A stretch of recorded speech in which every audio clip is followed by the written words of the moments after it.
This is Sariolan. I am from Cloud4 Academy.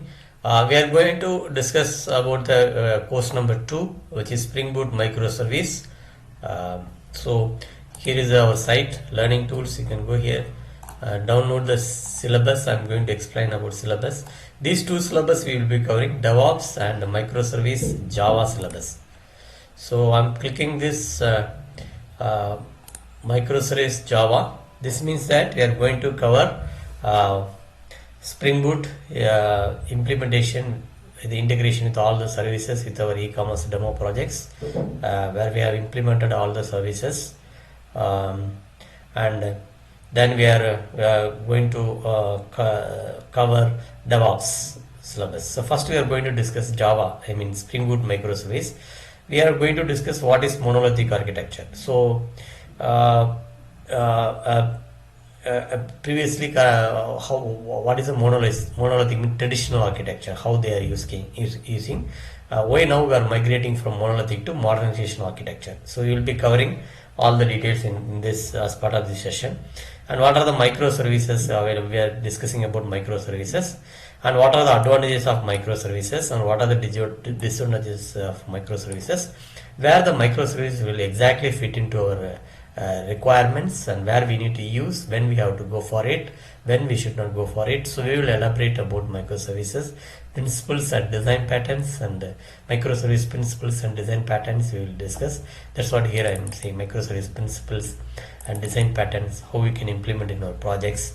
We will implement sample demo projects in Spring Boot microservice. We build that.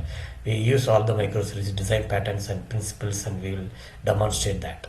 Right.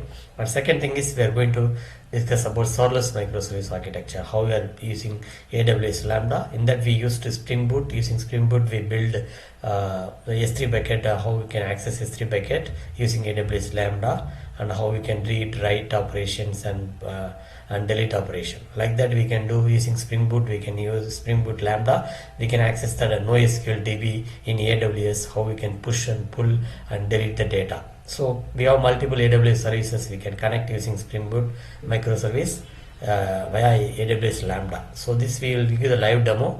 We will create a practical exercise. And another next thing is we are going to discuss about Docker. What is Docker? How to create Docker? We will elaborate that. How to run the Docker our applications. How to install Docker. We will elaborate that. And Kubernetes. Why we are using Kubernetes, and how to create Kubernetes script, deployment script. How we can set up the Kubernetes cluster in our local using Minikube, and then how we can set up in AWS finally. And we'll demo on that. We will give a demonstration on that. Next thing is Spring Boot microservice architecture. We have given name to we creating the Spring Boot microservices, multiple microservices, and like AWS Lambda and then Docker, and we will be deploying into AWS using AWS EKS, and we will deploy that. So that's what we are covering this session. They all are live actually. We are giving the practical exercise, and we will do that. And all Spring Boot microservices, all the services we will be covering up, including the database related services, REST API. There are all services we will be integrated. It's a live demo. We have built already e-commerce projects where we implemented all the services we integrated, including Elasticsearch kind of third-party implementations. We will be giving end-to-end microservice architecture experience. You will get this. And then if you go Spring Boot introduction and how to Spring Boot microservice will create. These are the basic things, and how we can do the build tool like Maven, how we are Gradle, how we can create the build, and how to compile the code in our projects. Because when I'm moving to software field, we need to use these tools actually. So Spring Boot auto configuration features, basic features of about that, how we can do that. And Spring Boot, what is data layer, we'll explain that, and we'll create that, and we'll show the demo. And then we'll come to the Spring REST demo and the Spring monitoring and logging integration. Spring Boot design pattern like circuit breaker implementation, API gateway. We'll be giving the demo. We'll create that in front of you, and we'll do that, and we'll show that.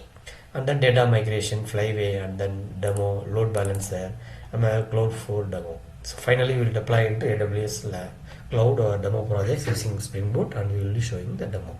So this is what we are covering as part of this course, and we are covering the DevOps part. DevOps part is nothing but we are going to cover this DevOps. I already explained actually.